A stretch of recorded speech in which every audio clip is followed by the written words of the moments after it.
Welcome to the Fit Girl Magic podcast. If you are ready to find your inner magic, develop great habits, and a rock-steady mindset to feel confident, comfortable, and fit in your body, you are in the right place. I am Kim Barnes Jefferson, and I'll be giving you weekly doses of health, fitness, and life tips sprinkled with humor and real talk. If you're ready to be consistent without the stress of perfection, magic makers, it's time to slip into your favorite pair of PJs, grab some coffee, kick back, and listen to today's show.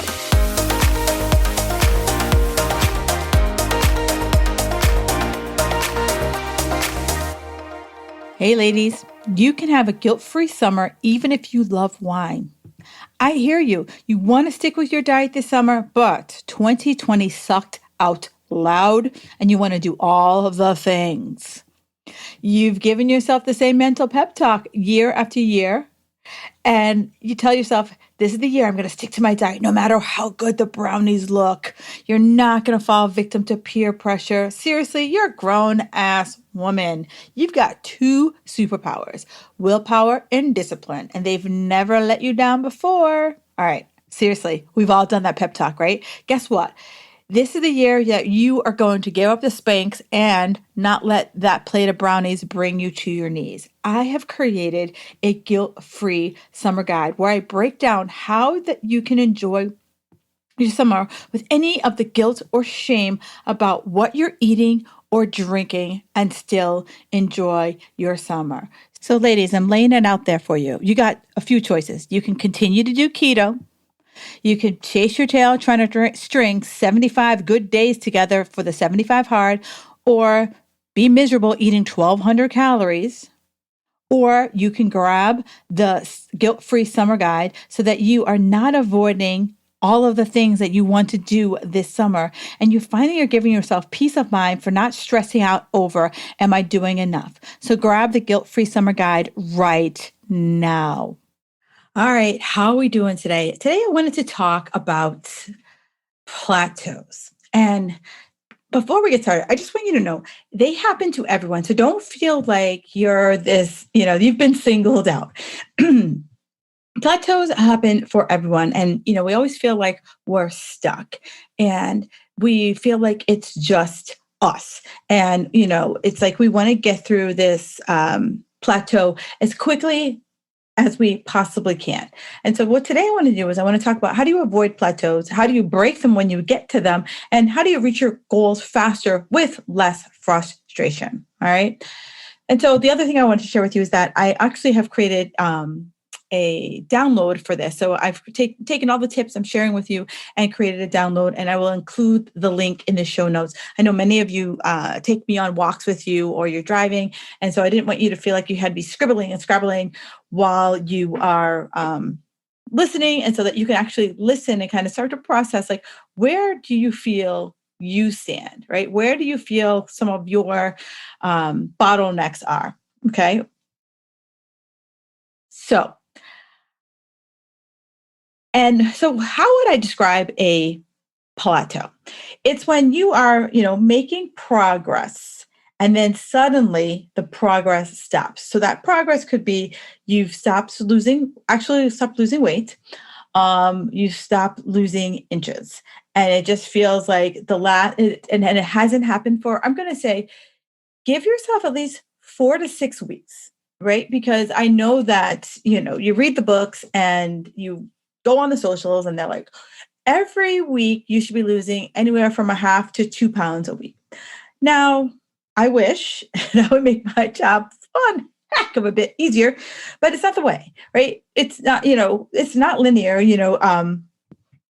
There's a graphic that's been going around social media for a while, and they talk about how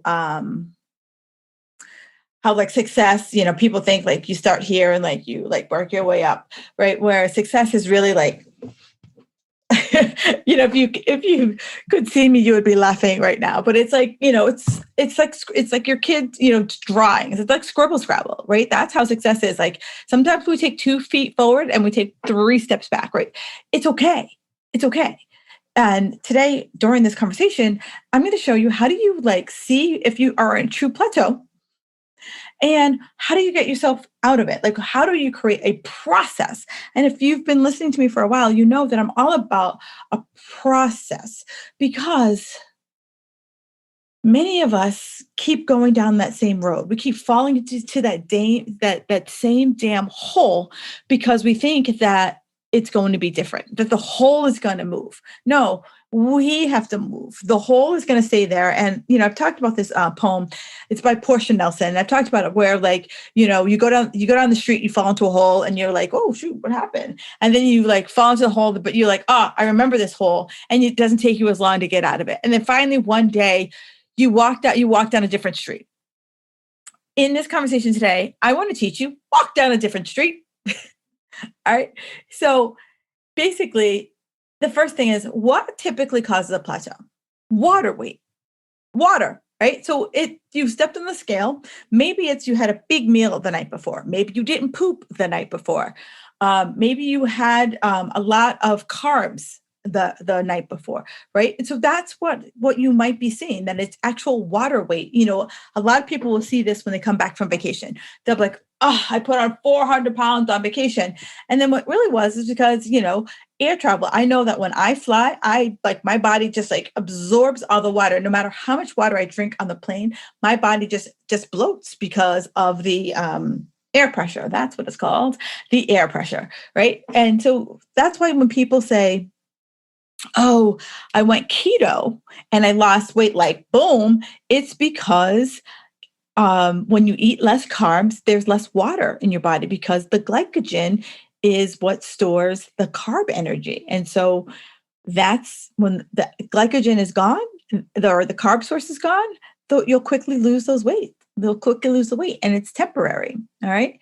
So then the other thing is, as we lose weight and we have just focused on weight loss and we haven't added in any form of strength training, we can lose almost 25% of our body mass from muscle. So what I'm saying to you is that, if you're losing weight, we're going to lose some muscle along with fat. And muscle is what stokes our metabolism, right?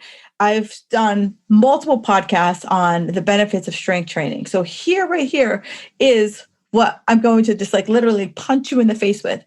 So many of us want to get on a piece of cardio equipment and run till the cows come home. But if you really want to change your metabolism, change the composition of your body, you will start to lift some weights. Food choices, it's like some food causes us to retain more water. I touched on this before. Carbohydrates love to absorb water, right? So if I have more carbs in my body, the more water my body is going to hold in.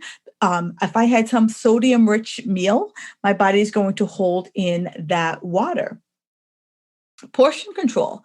Now, I get it. I'm not one of those people who will have my clients, weigh and measure until the cows come home, right?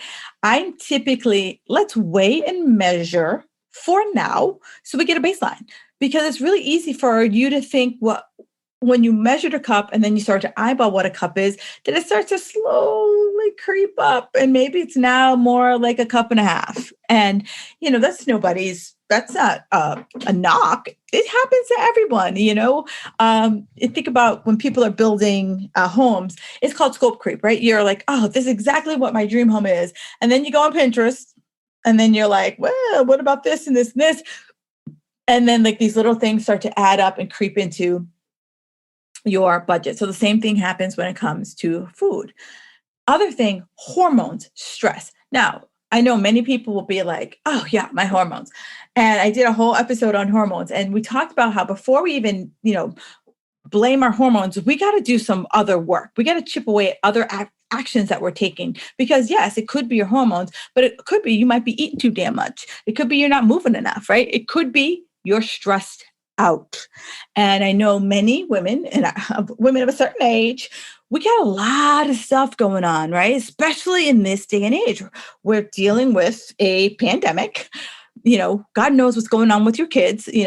Sometimes they're there for a week. Sometimes, the numbers increase and they're home and it's really hard to keep track. Maybe you have aging parents that you're trying to figure out what to do with them, right? So at this time, there's just so much. And let's not even talk about work, right? So there's so many different things. So that could be causing you to have a plateau. The other thing I see a lot is that a lot of my ladies, we get into a rhythm with our workouts, right? On Monday, we go to spin class. On Tuesday, it's bar class. On Thursday, it's a boot camp. On Friday, it's a body pump class. And we've been doing the same workout, but our body hasn't changed. So there needs to be some type of, not a complete overhaul, but there needs to be some type of tweak. Maybe we need a little more intense workout. Maybe we need a little less intense workout. Maybe we need more rest days. I coach a lot of competitive girls. And one of the biggest things that I have to literally put them in a headlock about is having a rest day, right? 1 to 2 days where you're just doing nothing. Not like, well, I go to yoga. No.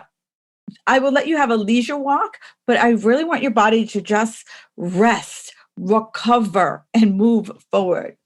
Right. And so this is, for those of you guys who are listening, like this is the area where a coach can come in and be like, okay, let's see what's going on with you. If you work with me, I ask a lot of questions. I think in a former life, I might have been a talk show host. I always said to myself, I would love to be Oprah, right? I would come home from school and I would just park my butt in front of the TV and I would watch Oprah every single day because I thought she was just a goddess. But yeah, that's what a coach does. A coach comes in and really takes a look at you. And so for many of you, the plateau is, you're like, the weight just doesn't come off. It's not about the weight, okay? Is it really a plateau? Has all your progress stalled? And here's where, I always say, let's do some non-scale victories. And in my Fit Girl Magic Society, it's my monthly membership. What I do is every month we have some type of performance related goal. In this way, the scale's just over there in the corner collecting dust. And it's like, okay, we talked about mobility. So it's like, can we become more mobile in our hips, our shoulders? We've done, how long can we hold a plank? So other things that are just not about the scale, showing you that you are getting stronger, fitter, just the badass that you are meant to be. The other month we did a sprint challenge, right? Just to be like, get out there. And now, everyone isn't going to be running like my girl, Allison Felix, but maybe you're like, by the end of the month, you're like, hey, look at me. I'm faster than I was before, right? So that's what it is. How do you come up with these non-scale victories so that when the scale is not budging, you can look and be like, well, you know what? I am getting better sleep, or, you know what? I am managing my stress, or, I'm not taking on the weight of the world, right? Or, you know what? I have stopped smoking. I have stopped having, the double Sunday every other day, right? So those are the things that we want to look about. The other thing is take pictures, at least. So actually, I lied. 2 things. 1, take pictures. Every 4 weeks, take a picture and just be like, what's happening? 2, measurements. Take a measurement and just see where you are, right? It's even a half an inch is better than nothing, right? That's what I really want us to all take away, that isn't going to be these big sweeping changes that are going to happen all the dang time. All right. So now, how do you bust it? I thought you would ask that. So here I am to answer it. How do you bust it? First, start tracking your food. I get it. If tracking your food is a pain in the rump shaker, I totally get it. But it helps us to see what we're taking in. It helps us to be accountable to what we are eating. And I know that for me, I need to see the numbers, right? The numbers help me to say, ooh, it helps me to make better choices. The numbers for me are I look at it as my bank account, right? If I had, $1,000 in my bank account, would I spend $800 on a new sofa when I only had $1,000 for that month? Probably not. So some of us, we blow 800 calories on something. And then we're like, oh crap, I only have 200 calories left for the day. And it's only 10 a.m. So it helps me to start to think about making better choices because I'm like, I only have this much for the day. Now, for other people, it makes them a little cuckoo. It makes them a little obsessive, and I completely understand that. I've seen girls that I've coached. They have to hit when they were doing macros, they had to hit the macro dead on the head. I had a girl. She was it was fat. And so she was always coming under on her fat by like, I don't know, like 20 grams. And she would be like, so then I would see these like, 1/4 slice of cheese, one uh a half a tablespoon of peanut butter. And I'm like, what's going on here? And she's like, I keep coming underneath my fat. So this is how I make sure I balance. I'm like, whoa, like you don't have to balance to the penny, right? This isn't like your body isn't a bank. She took my bank analogy to heart, right? So it's like, it just helps us to better, like for me, the numbers help me see a bigger picture.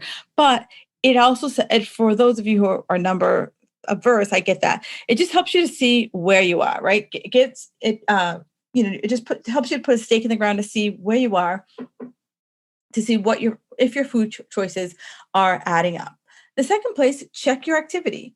Now, here's where I go back and here's where I go back and forth. So if you're someone who's already working out and you're just like killing it, great.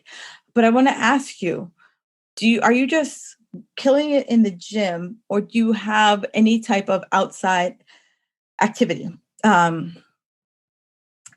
ACE, yeah. ACE is the American Council of Exercise, found that up to 30% of us burn more calories when we're doing acts of daily living. So, what's an act of daily living? An act of daily living is mowing the lawn, just actually going for a leisure walk, playing with your kids, playing with your animals, taking your dog on an extra, 2-block walk, right? Getting up in the middle of the day and taking a 15-minute lap around the block. Those things, they burn more calories.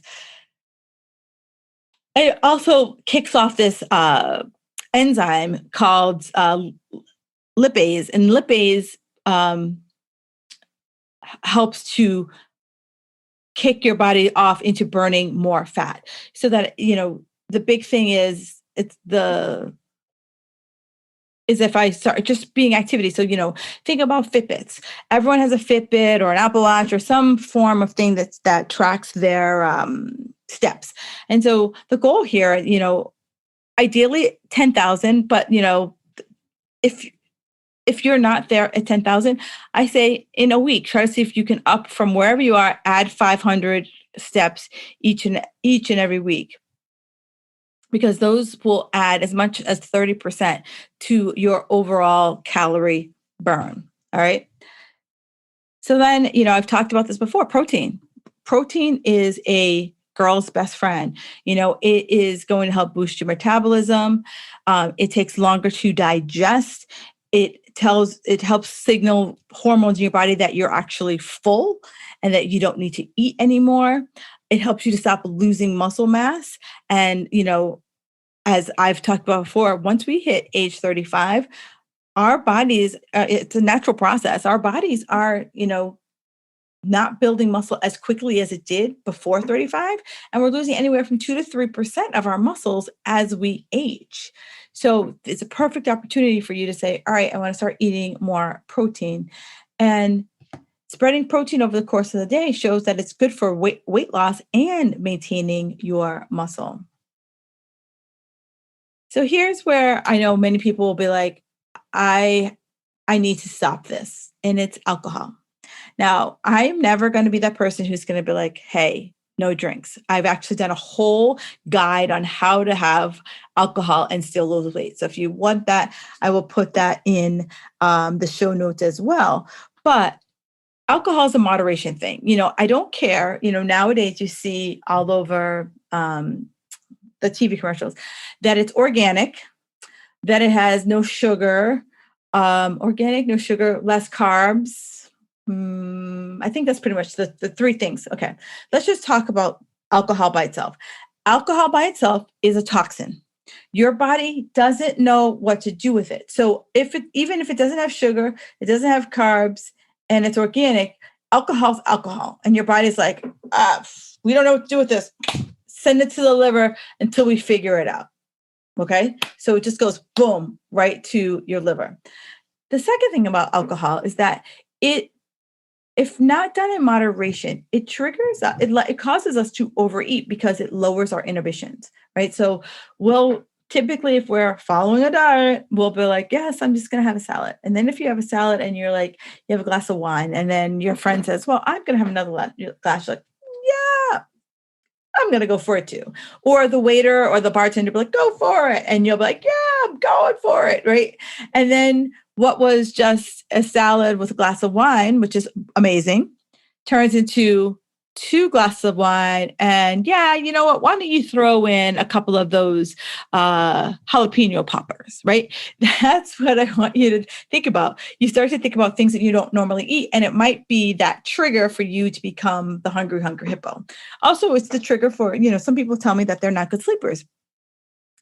For many people, alcohol initially makes you sleepy, but then it's a stimulant. So eventually you become sleepy, and then eventually you wake up, and so you don't really get a good night's sleep because it's kind of a restless sleep, if you will. So the other thing about alcohol is that it is a quick thing to burn. So if you're someone with a lot of body fat to lose and you drink regularly, your body's always burning that alcohol, and it's never getting into the fat stores. I want you to think about, so back in the day, flaming shots were the thing, right? And so people would, they would take a shot, light it on fire. I don't know if you've ever seen like what's it? What is it? What is that? A dessert? Cherries Jubilee. That's it. Or baked Alaska. They put sugar on it and whoosh, it goes up, right? That's alcohol in your system, right? It just goes whoosh, and it's a fast, quick burn, and your body likes easy, right? Who doesn't like easy? Your body likes easy. So the best way to break your plateau is to use alcohol sparingly. The other one is sugar in your beverages. I know that many people will go to their favorite coffee shop, and there'll be a green juice. And they're like, what's a green juice? Well, flip it over and read the ingredients, because not all green juices are made equal. Some green juices add sugar so that you can stomach it and it doesn't taste like a swamp. Excuse me. It doesn't taste like you're drinking a swamp. Some will have so much fruit in it, and there's nothing wrong with fruit, but when fruit is in what's the word I'm looking for? When fruit is in a juice format, it's just straight sugar, right? And I'm not someone who's against sugar. I'm against let's just keep our sugar in a moderated way. So think about these. Also think about, the syrups and the pumps and all of that in these drinks that you might be getting at a coffee shop. They all add up. We've touched on this, your workout, right? If you've been doing the same routine, same workout, and you're looking in the mirror and your body's just like, I got nothing here. It might be time to talk about doing longer or more intense workouts. Maybe overhaul your workout. Maybe instead of always going to body pump classes, you just switch it up and you go into a traditional muscle sculpting class. Or if you're just doing yoga, you might hop yourself into a, body sculpting type workout, hire a personal trainer, and then maybe, increase the number of workouts that you're doing. Now, with that said, more is not always better. First, if you are someone who is currently exercising 6 to 7 days a week, the first place I want you to look at is, what are you doing for your workouts? Okay, let's just dissect what you're currently doing, because for you it might be doing different kind of workouts. For you it might be you haven't increased your weight since you don't know when, right? That's something to do. That's something for you to consider. So those of you who aren't really working out, then now here we're like, all right, maybe you've only been doing 15, 20-minute workouts. Okay, so maybe you need to do a 30-minute workout a couple of days a week, right? And maybe instead of 2 workouts a week, we might need to bump it up to 3 workouts a week. Right? So it's, here's where, a coach can help you really kind of go with that, like, tweaks. That's the words I'm looking for, tweaks. Okay, tweaks into that. But the biggest thing is that, strength training should always be in the mix for help you to maintain your muscle mass, and help you boost your metabolism. And so, like I said, a coach can help you really create a plan that challenges your body just enough without overstressing it. And so, like anything, when we get into our 40s and 50s, we're all like, it's Goldilocks, right? We're just like, not too much, just enough, right? It's like finding that perfect person for like the seesaw, right? If you think about a seesaw when it comes to like, diet and exercise, right? Some of us are like pin high when it comes to the exercise. Like we're just all about it. Like give us this like bone crushing, can't wash my hair the next day workout, and like we're in, woo. And then you're eating like a toddler, right? You're living off 1,200 calories, and your body's like, feed me, right?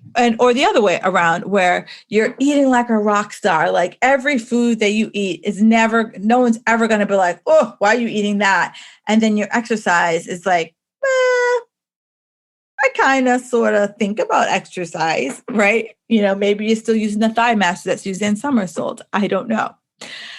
And so now here comes stress. Now, even though you are working out really hard, exercise is a stressor. So if you are in a stressed out place and then you put on top of it a boot camp, a spin class, like a really intense exercise, it's still going to be a stressor on your body. Even though, I have a lot of stressed out ladies and they'll be like, exercise is my stress release. I'm like, which is great. But again, find that tipping point, that happy medium, right? So that we can keep our stress levels in check. Because when we're stressed out, many, and I'm sure some of you are knowing where I'm going, it triggers you to crave, right? If you are in a stress eater, you are like, and you're stressed like nobody's business, you're going to be like, ooh, and just like, you don't care what goes in your mouth. Sleep, right? I have people who have, stress, low grade anxiety, and their sleep is crap. And you know how it is when you don't get a good night's sleep, then you are hungry all the time. You're like mainlining the caffeine. You're trying to be like, when is someone going to invent the caffeine IV drip? Because I need it, right? That's where I really want you to think about. And that's for a lot of women, that's where you get that like puffiness. People will tell me, oh, I feel puffy. Well, yeah, you feel puffy, because your hormones are all out of whack, my friend. So yeah, of course you're going to feel puffy. So here's where we talk about like stress management techniques. Before I go to bed, I've been doing a lot of like breath work, and it just settles me right down. It just like makes me feel like, whoo, right? It's just right where I am. The other thing, sleep more. Okay. Get some sleep. I talk about this all the time. And I'll link in the show notes, one of my most popular podcasts is about sleep. Right? Because we don't get enough sleep. We're like, I'll sleep when I'm dead. No, you will not sleep when you're dead. You say that, but like what happens when you don't sleep? It lowers your metabolic rate. It releases hormones that make you hungry, and it promotes fat storage. So if you are not sleeping, this is, this could be coming for you. And, the biggest thing you could do is have a bedtime ritual. Have something that is telling your body to power itself down. And I have good friends who, I know for me, I set myself up like a toddler. Think about your kids. Think about your kids. You have a bedtime, and there's tubby time, and then there is story time, and then there's the endless glasses of water, right? So set yourself up like your toddler. Have a bedtime ritual, so that when you do get to sleep, you are able to just feel rested and recovered. All right, rest days, right? Give your body a break.